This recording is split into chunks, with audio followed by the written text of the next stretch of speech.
जय माता दी बेटा, ठीक है आप लोग। तो इम्परेटिव सेंटेंस की कल हम आप प्रैक्टिस कर लिए थे ना। आज हमको समझना है एक्सक्लामेटरी सेंटेंस को। आइए,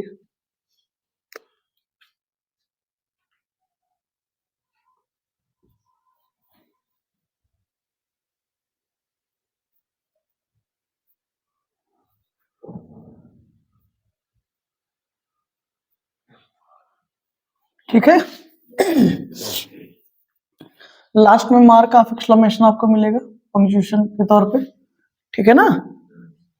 तो होता क्या है, ध्यान से समझना। जब हम आप डायरेक्ट से इनडायरेक्ट बनाते हैं तो रिपोर्टिंग वर्ब को एज पर सेंस, ठीक है ना,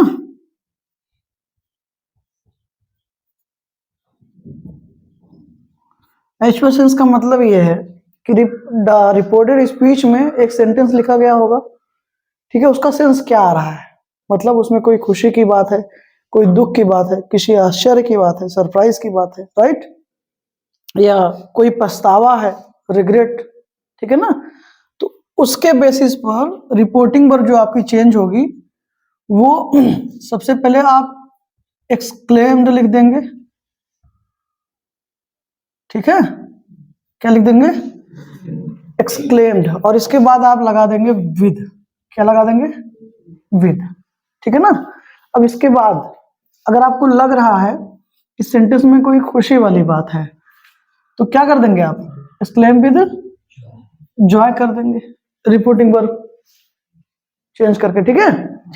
अगर आपको लग रहा है कि नहीं कोई दुख वाली बात है तो एक्सक्लेम्ड रहेगा ही, विद भी रहेगा, और यहां पे क्या कर देंगे आप, सॉरो कर देंगे। आप समझ रहे हो ना, ठीक है। अगर आपको लगेगा कि नहीं सरप्राइज वाली बात है तो क्या कर देंगे आप, एक्सक्लेम विद सरप्राइज कर देंगे। क्लियर है ना, ओके। अगर आपको लगेगा कि नहीं पछतावा, रिग्रेट है तो क्या कर देंगे, एक्सक्लेम विद रिग्रेट्स, ठीक है ना, रिग्रेट या फिर रिग्रेट्स कर देंगे। क्लियर है। अब उसके बाद होगा ये कि जो कंजंक्शन है आपका वो क्या लगेगा, दैट लगेगा। कंजंक्शन इनवर्टेड कॉमास को हम आप रिमूव करेंगे, हटाएंगे, और कंजंक्शन किस कंजंक्शन का प्रयोग करेंगे, दैट कंजंक्शन का, ठीक है। अब एक कंडीशन पे और ध्यान दीजिएगा कि जैसे अगर मान लीजिए कि आपको सेंस क्लियर नहीं हो पा रहा है ना, एक्सेट्रा, कभी कभी सेंस क्लियर नहीं हो पाता ना, हम नहीं समझ पाते कि जो है रिपोर्टेड स्पीच में क्या है, राइट। अगर आपको गुस्सा अगर लगे, देखिए एक्सेट्रा इसलिए मैंने लिख दिया बेटा, अगर गुस्से वाली कोई बात है तो एक्सक्लेम विद एंगर हो जाएगा। आप समझ रहे हो ना ये चीजें। अब अगर आपको ये लग रहा है कि यार कि रिपोर्टेड स्पीच में जो सेंटेंस लिखा गया है उसका सेंस क्लियर नहीं हो पा रहा है ना, आप उसको टैकल नहीं कर पा रहे हो, नहीं पता कर पा रहे हो, नहीं फाइंड आउट हो पा रहा आपसे, तो ऐसी सिचुएशन में आप रिपोर्टिंग वर्ब को सिर्फ एक्सक्लेम्ड में चेंज कर दीजिएगा बस, ठीक है। आपको विद लगाकर वो सेंस लिखने की जरूरत नहीं है, क्योंकि वो तो आप फाइंड आउट नहीं कर पा रहे हो। कभी कभी ऐसा होगा कि आप सेंटेंस पढ़ोगे और आप किसी एक लास्ट डिसीजन पे नहीं पहुंच पाएंगे, किसी अंतिम निर्णय पे नहीं पहुंच पाएंगे कि सेंटेंस में क्या है, राइट। अगर जहां पे आपके कंफ्यूजन की स्थिति, परिस्थिति, सिचुएशन लगे तो रिपोर्टिंग को किस में चेंज कर दीजिएगा आप, एक्सक्लेम्ड में, बस कंजंक्शन दैट आ जाएगा। ये विद करके जो है सॉरो सरप्राइज नहीं लिखा जाएगा। क्लियर है। अब एक चीज और, अगर डायरेक्ट स्पीच में और रिपोर्टेड, डायरेक्ट सेंटेंस होगा मतलब डायरेक्ट स्पीच होगी, ठीक है, और डायरेक्ट में जो रिपोर्टेड स्पीच का जो पार्ट है, अगर वहां पे आपको ब्रावो मिल जाए, क्या मिल जाए ना, तो इसका मतलब होता है शाबाशी देना, प्रेज करना, प्रशंसा करना किसी को, ठीक है ना। तो ऐसी कंडीशन में जो आपकी रिपोर्टिंग वर्ब चेंज होगी वो होगी किसमें, अपलाउडेड में, ठीक है। हालांकि इसका भी मतलब प्रसन्नता से होता है, ठीक है ना, अपलाउडेड कर दीजिएगा, ठीक है, ओके। और इसके बाद अगर कोई ऑब्जेक्ट होगा तो ऑब्जेक्ट लिख दीजिएगा, क्लियर। और उस ऑब्जेक्ट के बाद सेइंग लगा दीजिएगा, ये लिखने का तरीका होता है। क्या लगा दीजिएगा? सेइंग, मतलब ऐसा कह करके, ठीक है। और फिर उसके बाद आपका आ जाएगा कंजंक्शन दैट, फिर रिपोर्टेड स्पीच वाली बात आप लिखकर एंड कर देंगे। यहां तक कोई दिक्कत? क्लियर है ना? अब एक चीज और समझ लीजिएगा। समझना क्या है कि एक्सक्लेमेटरी में आप जानते हो कि जैसे एलाज आ गया, हुर्रा आ गया, तो हम समझ जाएंगे कि सौरो या फिर जॉय की बात है, समझना। लेकिन अब जब ये सरप्राइज होगा ना, तो आपको दो चीजें देखने को मिलेंगी, एक तो व्हाट और दूसरा हाउ, क्लियर। और व्हाट के साथ आर्टिकल भी आता है, ए या फिर एन। अब ये कहां लगता है वो आप जानते हो, उस पर बात नहीं करेंगे, ठीक है। तो मतलब व्हाट आ या फिर व्हाट एन, लेकिन हाउ के साथ कोई आर्टिकल नहीं आता है। अच्छा, ऐसा हो क्यों रहा है? The reason is that we know very well, if we want to make any exclamatory sentence, there are two ways, right? There are two ways from framing exclamatory sentence. The first one is using an interjection, and the second one is using how and what. That is why this type of things is being written. Clear? यही reason है कि हमको what और how के साथ क्या an article लगाना पड़ेगा। रीजन क्या होता है? एक्सक्लेमेटरी बनाने के दो तरीके होते हैं, या तो आप इंटरजेक्टिव वर्ड यूज करिए, उसके बाद कोई असर्टिव सेंटेंस लिख दीजिए, इसको आप कहते हैं using an interjection, right. Interjection के प्रयोग करके एक्सक्लेमेटरी सेंटेंस बनाना पहला तरीका, जिसमें आप लिखते हो कि हुर्रा ना, इलाज, इन सबका प्रयोग, ब्रेवो, इन सबको प्रयोग करते हो आप। और दूसरा तरीका क्या था? यूजिंग व्हाट एंड हाउ, ठीक है।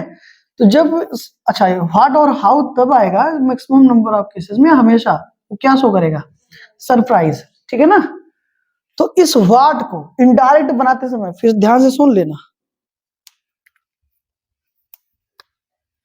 इस व्हाट को आप ग्रेट में चेंज करिएगा, किसमें? ग्रेट में। और इस हाउ को वेरी में, ये आपको ध्यान देना होगा, ठीक है। रीजन ये है कि जैसे आपने कहा what a nice house it is, right, तो हम मार्क ऑफ एक्सक्लेमेशन होगा और हम तो समझ जाएंगे कि, मैं चेक कर रहा था, और हम समझ जाएंगे कि कोई सरप्राइज वाली बात है, समझ रहे हो ना।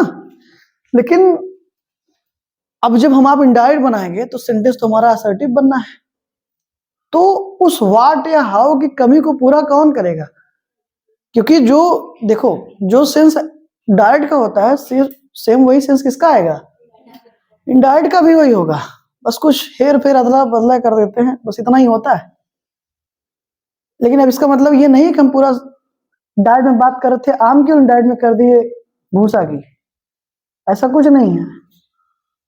सेम चीज रहेगी, बस थोड़ा सा स्ट्रक्चर में परिवर्तन कर दिया जाता है। तो जब आप इनडायरेक्ट बनाएंगे, जब सेंटेंस हमारा असर्टिव बनेगा, तो उस व्हाट और हाउ जो कि डायरेक्ट में यूज हुआ है, उसकी कमी पूरा कौन करेगा? यही दोनों पूरा करेंगे, ग्रेट और वेरी। दैट इज वाई, इसलिए लिखना पड़ेगा। आई बस समझ में ना। देखो, एक तो ये हो गया कि हम ये एक कर देते हैं, हमने रट लिया, समझ लिया, राइट, ठीक है ना। ये ठीक वैसे ही कॉन्सेप्ट है जैसा हम ये जानते हैं कि present indefinite, when we talk about present indefinite, we know very well, if the subject is third person singular number, we have to use V5 of the verb, that means yes or yes form of the verb, right? But we don't know why. लगा देंगे yes yes, क्यों लगाएंगे पता नहीं। अगर ये रट रहे सिंगुलर के साथ लगाएंगे तो आई भी तो सिंगुलर होता है, फिर आपने जाना कि नहीं नहीं थर्ड पर्सन सिंगुलर के साथ लगेगा। सिर्फ सिंगुलर होना काफी नहीं है, उसका थर्ड पर्सन सिंगुलर होना चाहिए। अब आपको आंसर मिल जाता है कि हाँ यार ये तो सही है, क्योंकि आई तो हमारा थर्ड पर्सन नहीं है, because I is the first person singular number. That is why we don't use s और एस विद आई, क्लियर, यही इसका रीजन होता है। तो अब हम ये समझ गए ना, पूरा आंसर हमको मिल गया, हम सेटिस्फाई भी हो गए, ठीक है। लेकिन इधर क्या होगा कि इधर आप रटिए ना कोई चीज कि वाट को ग्रेड में कर देंगे, हाउ को बोरी में कर देंगे, ये भी जानो क्यों कर देंगे भाई। रीजन यही है कि जब डायट में यूज किया जाएगा वाट और हाउ को, तो सरप्राइज का सेंस देता है ना, हाउ ब्यूटीफुल सी इज ना। तो आप ये जो हाउ ब्यूटीफुल सी इज बोले हो, देखो बोलने के तरीके पर भी डिपेंड, मतलब तुम सुन लोगे तो समझ में आ जाएगा कि क्वेश्चन पूछ रहा है कि बखान रहा है, तो आपको चलेगा कि नहीं यार बखान रहा है, लग तो ऐसे ही रहा है, क्योंकि क्वेश्चन पूछने की तो टोन कुछ और होती है। तो इस व्हाट और हाउ की कमी को पूरा कौन करता है, असर्टिव में, यही वेरी और ग्रेट करेंगे। क्योंकि कोई बहुत सुंदर था तभी आपके मन में सरप्राइज वाला भाव आया, तो वेरी मतलब बहुत हो जाएगा। अब ग्रेट का मतलब वहां बहुत महान नहीं है, ग्रेट का मतलब महान नहीं, उसका दो अर्थ होगा ना, एक तो महान हो गया जो हम आप जानते हैं ग्रेट पर्सन, महान व्यक्ति, और एक का मतलब अधिक, बहुत ज्यादा, वेरी के सेंस में भी यूज होता है ग्रेट, क्लियर ना, यहाँ उसी के सेंस में यूज होगा। आई बस समझ में, इतना क्लियर है, यहां तक कोई समस्या नहीं है ना। तो बस एक्सक्लेमेटरी में बेटा इतना ही बात है, हमको बस यही ध्यान देना है, और बहुत ही प्रेम से बना लेंगे हम आप, क्लियर है। यहां में कुछ बताने वाला था क्या, वही बताने वाला था ना, जो मैंने वहां पे लिख दिया व्हाट और हाउ का केस, वो मैं यहाँ बताने वाला था आई थिंक। चलिए समझ में आया, ठीक है, सिंथेसिस बोलो बिटिया, बता दिया जाए। May I erase this? Okay.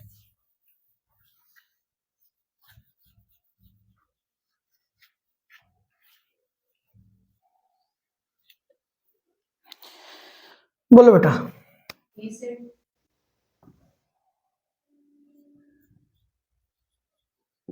He said, alas, I am ruined, मतलब बर्बाद होना होता है इसका ना, पता नहीं मतलब बर्बाद हो गया, वही। नेक्स्ट, he said,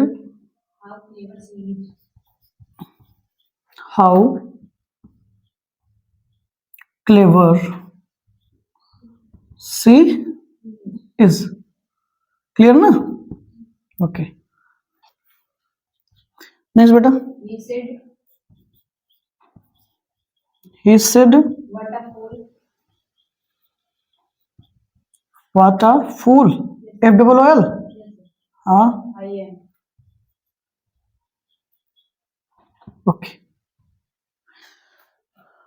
ठीक है ना। आइए देखते हैं, देखो बेटा इलाज आ गया, इसका मतलब हम क्लियर हो गए कि इसमें कोई दुख की बात है ना, क्योंकि इंटरजेक्टरी वर्ड है, आप जानते हो ये तब आता है जब कैसा सेंस आएगा, कोई सौरव की बात होगी, कोई दुख तकलीफ होगी तभी आएगा। तो इसका मतलब रिपोर्टिंग वर्ब किसमें चेंज हो जाएगी, एक्सक्लेम्ड विद सारो। अगर सेंस क्लियर नहीं होता तो हम सिर्फ एक्सक्लेम्ड लिखते, क्लियर। तो ही एक्सक्लेम्ड विद, अब इसमें मत ये कहने के सेंस नहीं क्लियर हो रहा है, एक्सक्लेम्ड लिख दूं क्या, अरे इलाज आया है, जानते हैं वो दुख के लिए आता है, तो इसमें ऐसा क्या है, इसमें कोई बहुत बड़ा बुरा भाग तो करना नहीं, क्लियर ना। अब कंजंक्शन क्या लगाएंगे आप, दैट लगाएंगे, लगा दीजिए, ठीक है। I first person singular number, right, subject के अकॉर्डिंग बेटा चेंज हो जाएगा रिपोर्टिंग वर्ब, तो क्या आ जाएगा, ही। अब देखिए रिपोर्टिंग वर्ब आपकी किस में बेटा, पास्ट में है, तो ये भी पास्ट में जाएगा, ठीक है ना, क्लियर।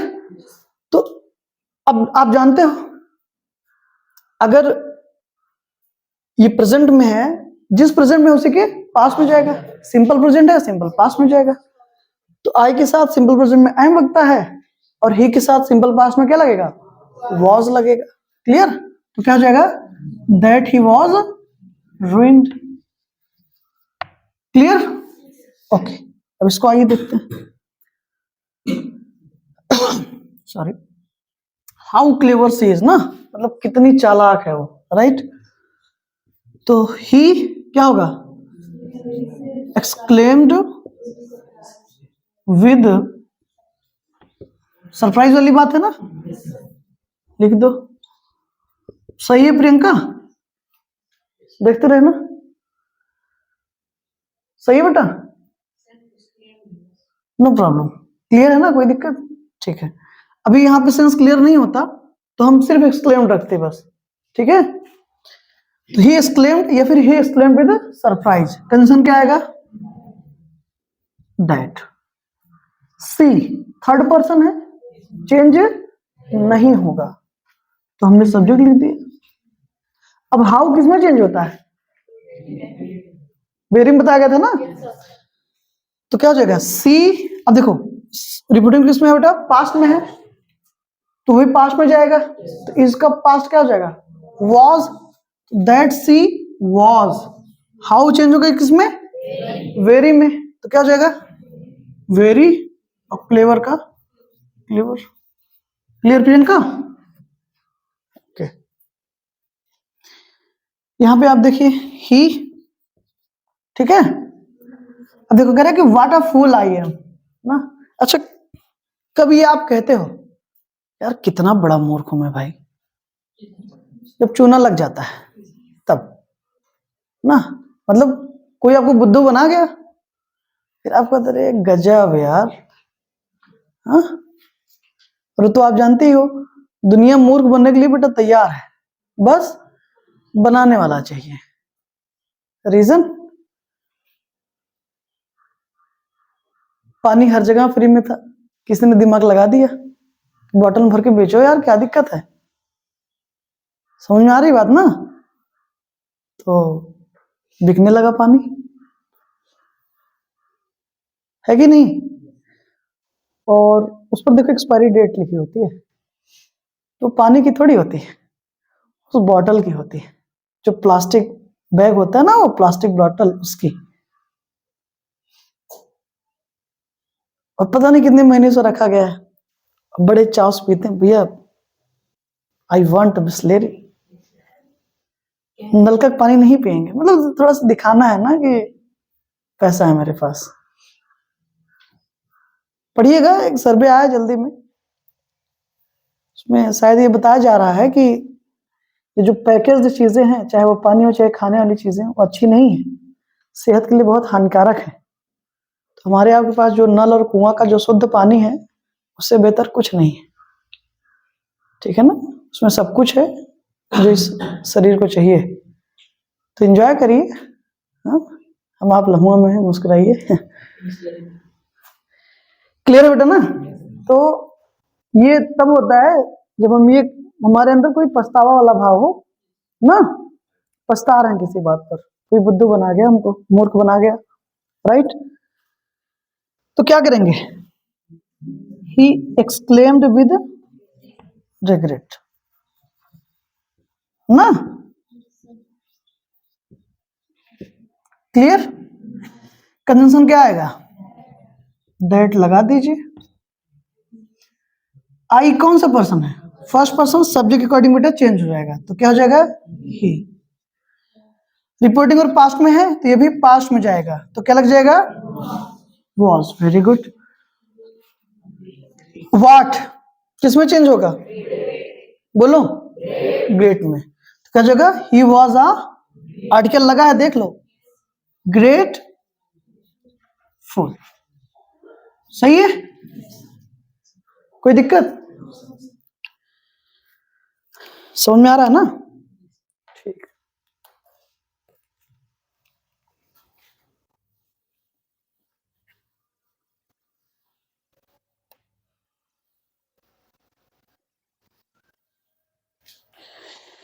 बोलो बेटा।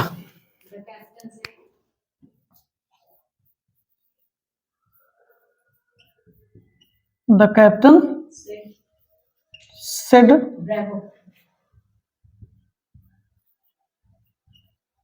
Bravo.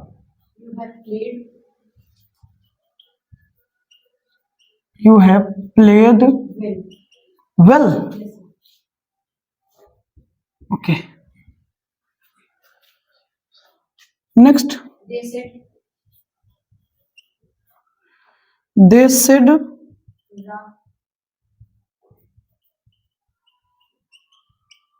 hurrah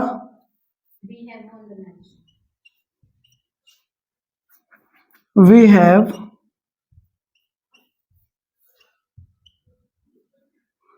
won the match. Clear ना?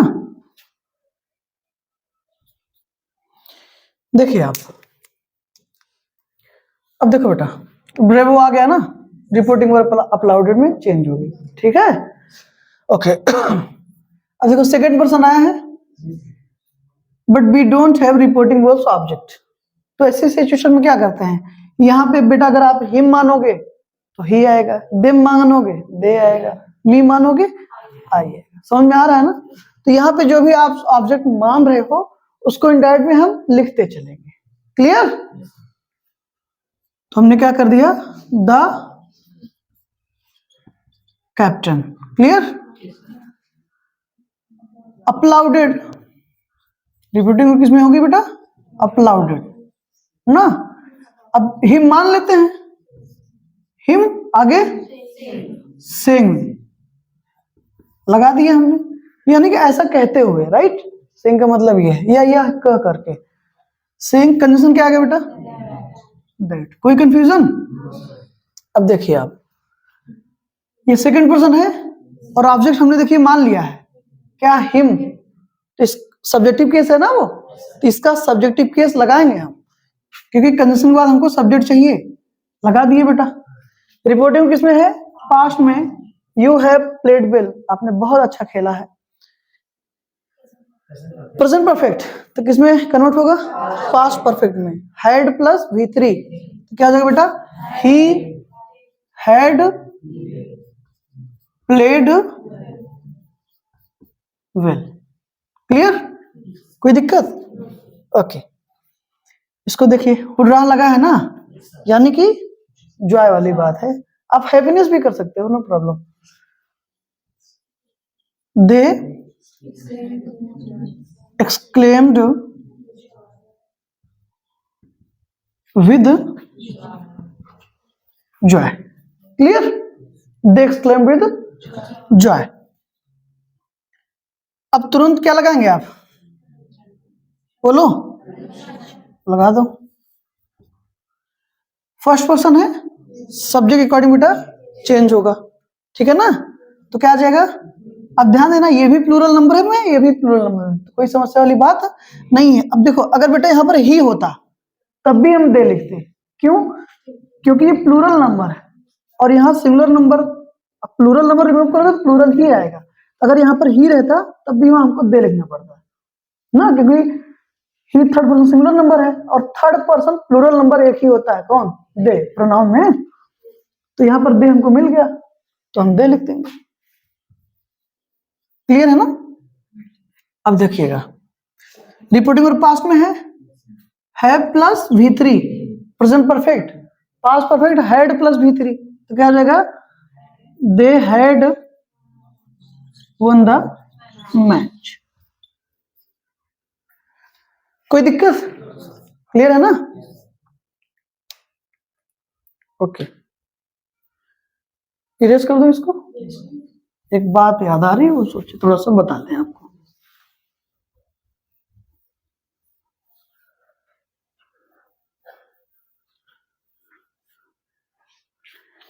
फिर जाने दीजिए, और एग्जांपल्स समझ में तो आ गया है ना, ठीक है। तो क्योंकि हम आप देख रहे हो कि मतलब असर्टिव के बाद, अगर असर्टिव आपको समझ में आ गया है तो पूरा का पूरा फोकस उसके बाद आपको रखना किस पर है, कि रिपोर्टिंग वर्ब क्या चेंज हो रही है, कंजंक्शन क्या आ रहा है, बस यही। बाकी जो बेसिक्स रूल हैं सब अप्लाई वही हो रहे हैं। मतलब असर्टिव अगर आपको समझ में आ गया है, प्रैक्टिस आपने बढ़िया से कर ली है, तो आगे जितने भी सेंटेंस हैं, चाहे वो इंटरोगेटिव रहे हो, चाहे वो इंपरेटिव हो, चाहे एक्सक्लेमेटरी हो, उनको समझना बहुत ही आसान हो जाता है। क्लियर? तो ये क्लियर है ना? ठीक है, तो एक्सक्लेमेटरी कंप्लीट है। कल हम आप बात करेंगे किस पर, ऑप्टेटिव पर, ठीक है। Till that, thank you so much for this class, have a great day, जय माता दी।